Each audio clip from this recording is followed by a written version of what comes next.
It's the end of 2023, everyone. We made it.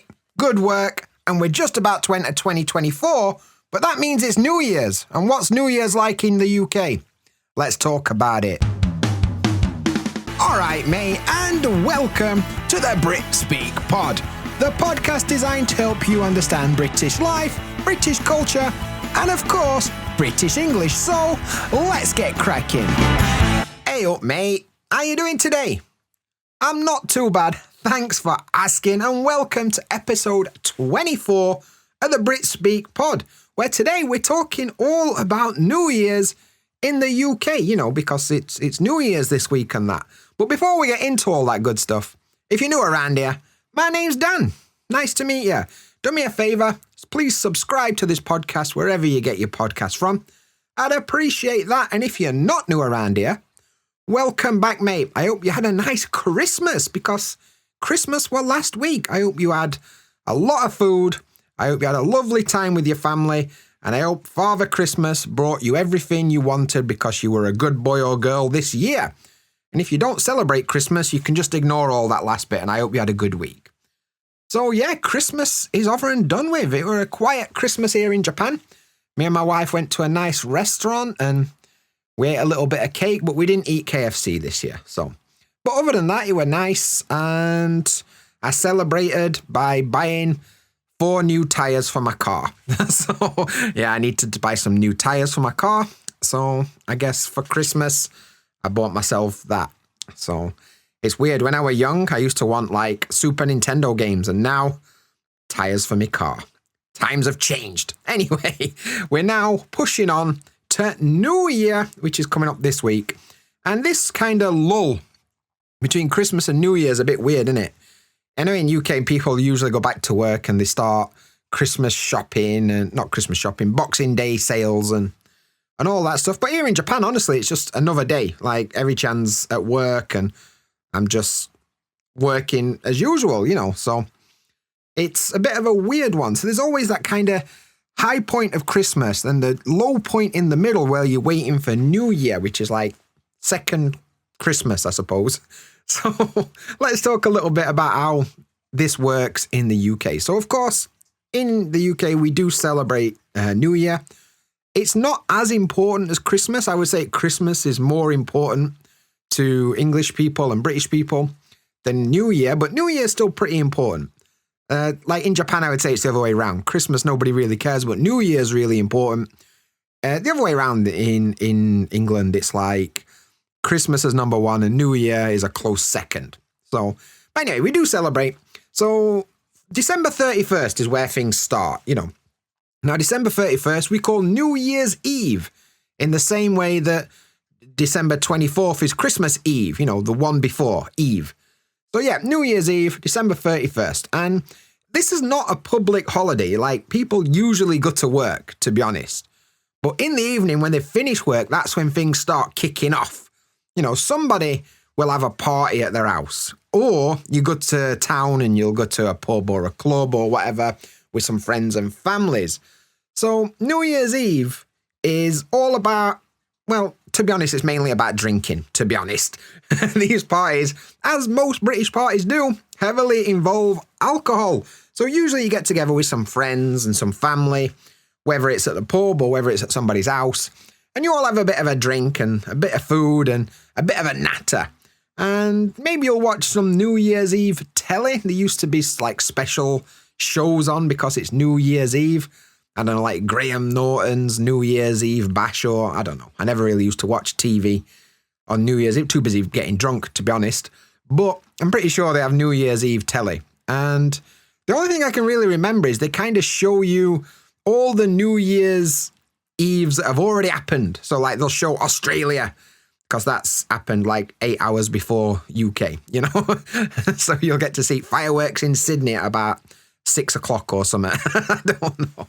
Anyway, so you'll sit, you watch telly, you have a bit of a drink, a bit of food, a bit of a natter, and basically you're just counting down time to the main event. And of course, the main event is midnight, where Big Ben, bong, it's midnight, it's 12 o'clock. Happy New Year. So when this happens, usually 2 or 3 different things happen at the same time. So first of all, on the telly, they'll show Big Ben banging for midnight because, why not? There's not a more famous clock in England, so why wouldn't you show Big Ben? And that's when everybody shouts, Happy New Year! And you're supposed to kiss and hug the person you love, your wife, your husband, your mistress, I don't know, whatever it is you do with your time. And I suppose if you fancy someone but you're a bit shy, you could use that as an opportunity to kiss them and see where things go for New Year, I suppose. But yeah, you're supposed to do that with the person that you love. Then there's usually some fireworks as well, kicking off. Somebody in area will have bought some fireworks and they set them off at midnight. We don't just have fireworks on bonfire night on November 5th. We also have them at New Year's. So probably you'll be able to see some fireworks. Growing up for me, I always lived on the top of a hill and that kind of overlooked the whole of the city. So I got to see loads of fireworks when I was younger. Just go and stand on road and I could see loads of fireworks. It were pretty good. Pretty good, to be honest. And speaking of that, for some reason, I don't know if this is just a northern thing, but people would walk up and down the street and they'd have pans, for cooking and wooden spoons and they'd bash them, banging the pans together. Now I think about it, I don't really know why that is, to be honest. I think they're kind of ringing in the new year. I'm not really sure what that's all about, but they always used to do that. Yeah, I don't know, whatever. So the other thing that will always happen at midnight is people link hands, they hold hands, but you kind of cross your arms and hold hands that way in a circle. So everybody gets together and they all hold each other's hands. And we sing a traditional song called Auld Lang Syne, right? Now, maybe you know this song. It's I can't remember the words, but it's da da da da da da da da da da da da da. That one, right? Nobody knows the words. They're too pissed, but, that song. We all get together and we sing that song when the clock strikes midnight. So, yeah, that's pretty good. Speaking of that song, this is completely on a tangent, but it really confused me when I came to Japan because that song, Auld Lang Syne, for me, is the New Year's song. In Japan, it's not the New Year's song. In Japan, they play it in shops when it's time to go home because the shop is closing. So I first came to Japan and it was June and I were in a shop and they started playing this New Year's song and I were a bit what the bloody hell are they playing this song for? And then somebody told me, it's nah, in Japan, it means go home. So there you go. Bit of a tangent for you there. So yeah, midnight, we'll sing Auld Lang Syne and then somebody probably bust out some champagne, the fancy stuff, fizzy alcoholic drink called champagne. And they'll make a toast cheers to 2024 or whatever. That's pretty good. Some people let the kids stay up late until midnight so they can ring in the new year. But depends how old they are, I suppose. So that's basically the 31st. We'll continue drinking for a few hours and you know how it is. You know how it is with British people. We love a good drink. And then that leads us on to New Year's Day, which is celebrated on the 1st of January. Now, New Year's Day is a national holiday, a bank holiday. So it's a public holiday. Most people don't work on this day. Most shops and businesses are closed. And it used to be that nearly everybody would be off. Now, not so much. It depends on what you do for a living. But most people will be off on New Year's Day. Public transport don't really run. There's very few buses. There's no shops open.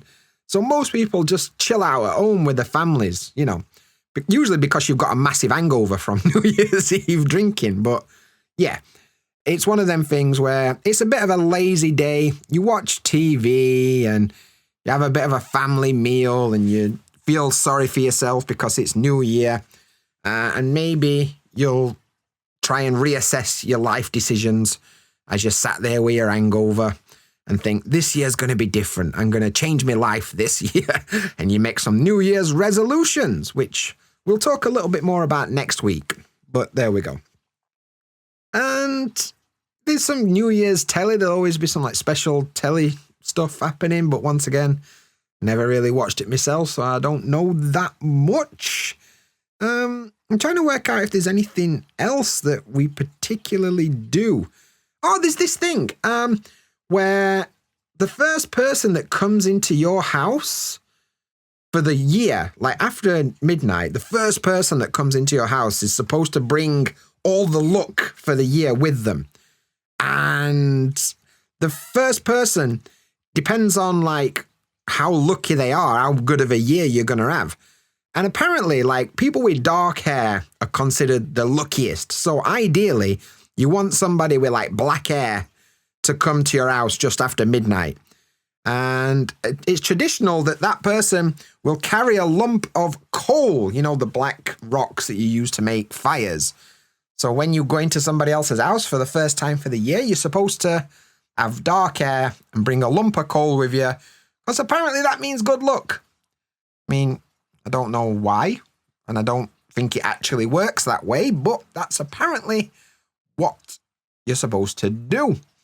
So there we go. That is Christmas and New Year in the UK. I mean, it's been a while since I've been in the UK Christmas and New Year, so things might have changed in the last 8 years or so, but that's how it were when I was growing up. So hopefully that gives you a rough idea of what it's like. How about where you're like based? How is New Year celebrated where you are? For example, here in Japan, it's a bit different. Here in Japan, when people usually have a bit of a drink, you know, like as normal. Then midnight, we get the fireworks. That's the same. But then they do something called Hatsumode, which is basically the first shrine visit of the new year, where, you know, you go to the shrine after midnight and they have a special thing where you go and pray for the new year. You ring in the new year, and then you get something called omikuji, which is like a good fortune thing. It's like a fortune slip, and you can maybe get good luck or maybe get bad luck for the year. If you get bad luck, you're supposed to leave the little piece of paper in the shrine. If you get good luck, you're supposed to take it with you.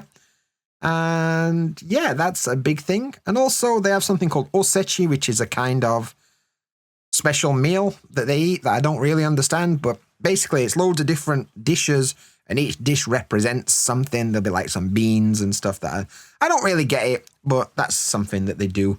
Yeah. How about in your culture and your country? What kind of stuff do people do for New Year? You'll have to let me know, because I'd love to know. But other than that, I just want to quickly reflect on 2023, because it's been an absolutely mad year for me personally. This time last year, I just lost my job, and completely out of the blue. And, you know, it weren't a very good Christmas and New Year last year, truth be told. But since then, I've managed to start my own business. I now teach online full-time, teach by myself. I don't have a company. I'm my own company, I suppose, which I started in April 2023, which is insane. My Instagram and my social media is off the charts. It's way, way more than I could have ever expected.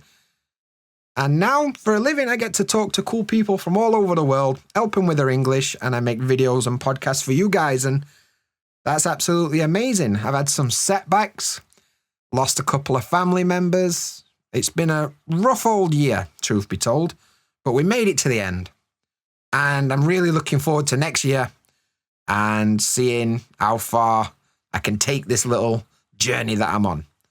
So I hope you had a fantastic 2023. I am really grateful that you spent any of it with me. If you're listening to this podcast for the first time, or you've been listening for a while, follow me on Instagram, private student, whatever your relationship with me is.